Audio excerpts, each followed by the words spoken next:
तो क्या आपको उम्मीद है कि मस्जिद के लिए भी जाएंगे मोदी जी, और जाना चाहिए? क्यों नहीं जाएंगे? हाँ जाना चाहिए। भारत के प्रधानमंत्री हैं, किसी जाति विशेष के प्रधानमंत्री नहीं है। हाँ। तो आप और कह रहे हैं दूसरी बात जाना चाहिए। सुनिए, ये सिर्फ भाजपा नेताओं का हिंदू मुसलमान कराने का है। भाजपा का नेता सब मुसलमान दामाद खोजता है, लंबी फरियस्त है। हाँ, ठीक है। ये आपस में अमन भाईचारा समाप्त करते हैं, ऐसी कोई बात नहीं। तो सर आपने कहा कि मोदी जी को जाना चाहिए मस्जिद के लिए भी, बिल्कुल जाना चाहिए। तो फिर मंदिर के लिए जा रहे हैं तो क्या दिक्कत है? किसके लिए नहीं? मैंने मना किया कि मंदिर के लिए नहीं जाएं। जो समय में जा रहे हैं ये समय उपयुक्त नहीं है। ये देव उठावनी एकादशी को मुहूर्त करते, किसी शुभ मुहूर्त में करते, मैंने मना कहाँ किया? अच्छा, तो आपको दिक्कत नहीं है मोदी जी के जाने, आपको टाइम से दिक्कत है? बिल्कुल, ये असुर प्रवृत्ति के लोग हैं जो हिंदू धर्म के विपरीत काम कर रहे हैं। हिंदू धर्म हमारा पत्थर को पूजना सिखाता है, पत्थर का पुल बनाकर लक्ष्य तक पहुंचना सिखाता है। हमारा हिंदू धर्म नफरत की बात नहीं कहता।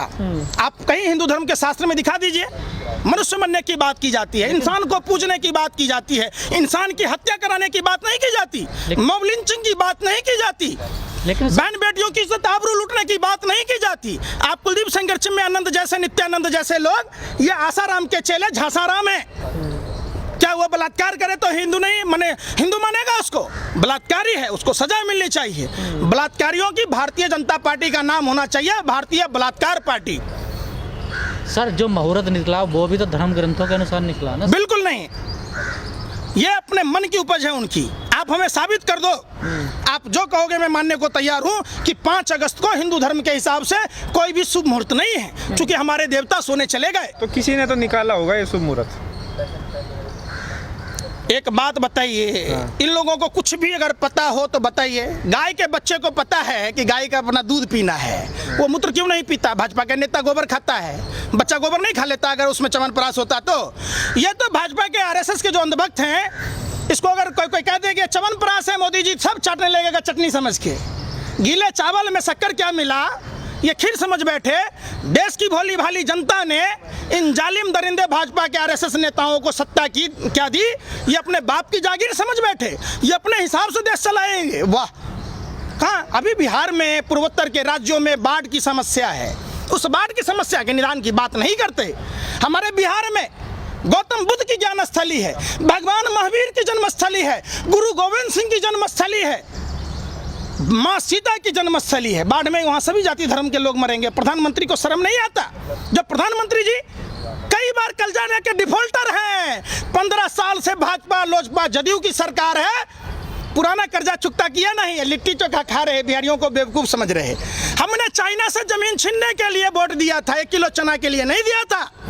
नरेंद्र मोदी जी, आप निकम्मे निकारे लोग हो, आपसे देश नहीं चल रहा। आप इस्तीफा दे दो, मैं आपको 100 किलो चना दूंगा, 500 किलो गेहूं दूंगा। ठीक है। आखिरी सवाल है सर, आपको क्या लग रहा है, जो आप कह रहे बड़ी जल्दबाजी में है सरकार इसीलिए शिलान्यास कर रही है, तो क्या आपको लग रहा है इसका बीजेपी को फायदा मिलेगा, इसीलिए सब हो रहा है? 2022 में यूपी विधानसभा चुनाव है, 24 में लोकसभा चुनाव होने वाला है, और क्योंकि बीजेपी का एक चुनावी मुद्दा भी रहा है और राम मंदिर आंदोलन के चलते आज बीजेपी जिस स्थिति में है उसके लिए राम मंदिर एक बड़ा अहम मुद्दा है, तो मोदी जी जा भी रहे हैं तो आप लोग विरोध तो कर ही रहे, तो क्या आपको लग रहा है इस बात में दम है? देखिए, उसका नजरिया है, उसको फायदा मिला। जब देश आज़ादी की लड़ाई लड़ रहा था सन 1941 में, श्यामा प्रसाद मुखर्जी फजल के साथ सरकार बनाए, बंगाल प्रांत में धर्म के आधार पर विभाजन की बात की। 1942 में भारत छोड़ो आंदोलन की बात की। जब थी देश में भारत छोड़ो आंदोलन की लड़ाई चल रही थी, ऐसी स्थिति में श्यामा प्रसाद मुखर्जी फजाउल्लाह के मुस्लिम लीग की सरकार में वित्त मंत्री थे, भारत छोड़ो आंदोलन को कुचलने की बात की। 1943 में गुलाम हुसैन हिदायतुल्लाह खां और जिन्ना के साथ सरकार बनाई, धर्म के आधार पर सिंध प्रांत में विभाजन की बात की। ये वही लोग हैं जो अखंड भारत को खंड खंड करने का काम किए।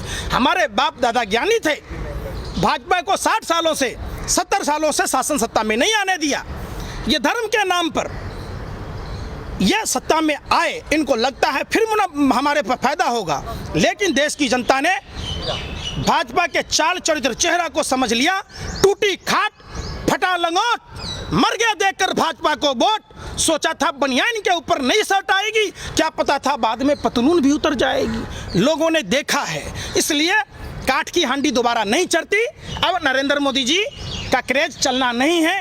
धर्म का आवरण कब लेता है? जब दुनिया में आदमी सब चीज़ों से थक जाता है। मोदी जी और भाजपा आरएसएस के लोग थक चुके हैं।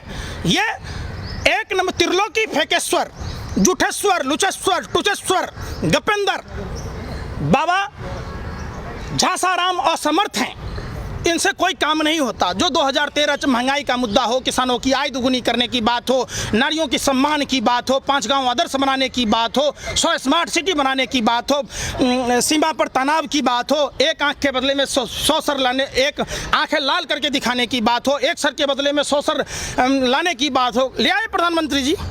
बिहार चुनाव के चक्कर में बिहार रेजिमेंट के फौजियों को 20 फौजियों की हत्या करवा दी। जब भारत तिब्बत पुलिस था, राफेल तो लिया है ना, राफेल लिया है ना। राफेल में कितनी दलाली खाई पूछा आपने?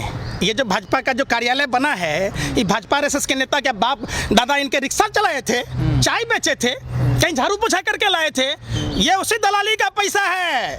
लेकिन सर बार जो बार देश को टुकड़े टुकड़ों में बेचा है। सर, एक सवाल है, बार बार मुहूर्त की जो बात आ रही है सर, अगर इस मुहूर्त में जो दिन अभी चल रहे हैं, अगर किसी के बच्चा पैदा हो ले तो क्या उसे अपनाने से मना कर देंगे लोग? देखिए, आप आस्था के साथ खिलवाड़ नहीं करेंगे, आस्था के साथ खिलवाड़ नहीं करेंगे। हम हर धर्मों में झूठ और पाखंड का विरोध करते हैं। जब मोदी जी अपने को हिंदुओं का फर्जी ठेकेदार बताते हैं क्या ये मुहूर्त तो पाखंडवाद है? बिल्कुल पाखंड है। तो फिर होने दीजिए, फिर दिक्कत क्या है? फिर पाखंड कैसे नहीं है? जब मुहूर्त, जब हम धर्म को मानते हैं, आस्था के साथ आप खिलवाड़ नहीं कर सकते। तो सर धर्म में तो ये भी है ना, पाखंड में क्या है? आप फिर वही बात, हिंदू धर्म में लिखा हुआ है मनूर बाबा, आप क्यों नहीं मानते? भगवान श्री कृष्ण कहते हैं नर ही नारायण है, आप क्यों नहीं मानते? क्यों पूरे देश में दंगा कराते? कभी जाति के बीच में दीवार, कभी धर्म के बीच में दीवार। क्यों गुजरात मॉडल छुपाने के लिए दीवार खींचनी पड़ी? वाह, आप अपने हिसाब से फैसला नहीं ले सकते ना। आप किसी एक चीज पर आपको बिल्कुल अमल करना होगा। तो आप सहूलियत के हिसाब से जहाँ पर लगेगा पाखंड है वहाँ आप कहेंगे पाखंड हो रहा है, फिर आप कहेंगे कि यहाँ आस्था है तो आस्था। हम कहेंगे आपको नहीं दिखता, अपन नहीं खाते। एक मोदी जी रोटी खा रहे हैं, बाकी सब क्या खा रहा है? ये गोबर खाने वाले लोग तय करेंगे कि अन्न खाने वालों को क्या करना चाहिए।